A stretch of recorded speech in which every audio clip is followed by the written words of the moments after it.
حیدرآباد کے شہریوں کو 27 اور 28 دسمبر کے دوران پانی کی شدید قلت کا سامنا کرنا پڑے گا، کیونکہ میٹرو واٹر بورڈ نے شہر میں مرمتی اور دیکھ بھال کے اہم کاموں کے پیش نظر پانی کی فراہمی عارضی طور پر معطل کرنے کا اعلان کیا ہے۔ واٹر بورڈ کے مطابق 27 دسمبر کی صبح 6 بجے سے 28 دسمبر کی شام 6 بجے تک تقریباً 36 گھنٹوں کے لیے پانی کی سپلائی بند رہے گی۔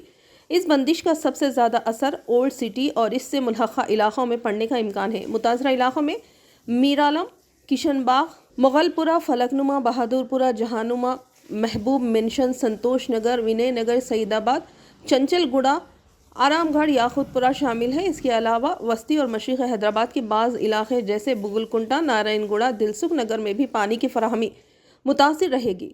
واٹر بورڈ نے بتایا ہے کہ ریزروائر سے پانی حاصل کرنے والے علاقوں مثلاً شیوم، چلکل گوڑہ، علی آباد اور ریاست نگر سے منسلک بستیوں میں بھی پانی کی سپلائی بند رہے گی۔ حکام کے مطابق اس دوران اہم پائپ لائنوں کی مرمت، نظام کی بہتری اور مستقبل میں پانی کے رساؤ اور رکاوٹوں سے بچاؤ کے لیے ضروری اقدامات کیے جائیں گے۔ میٹرو واٹر بورڈ نے شہریوں سے اپیل کی ہے کہ وہ بندش سے قبل پانی کا مناسب ذخیرہ کر لیں اور اس دوران پانی کے استعمال میں احتیاط برتیں۔ حکام کا کہنا ہے کہ کام کی تکمیل کے بعد 28 دسمبر کی شام 6 بجے سے پانی کی فراہمی بتدریج بحال کر دی جائے گی۔ واٹر بورڈ نے عوام سے تعاون کی درخواست کرتے ہوئے یقین دلایا ہے کہ ان اقدامات سے مستقبل میں پانی کی تقسیم کے نظام کو مزید بہتر بنایا جا سکے گا۔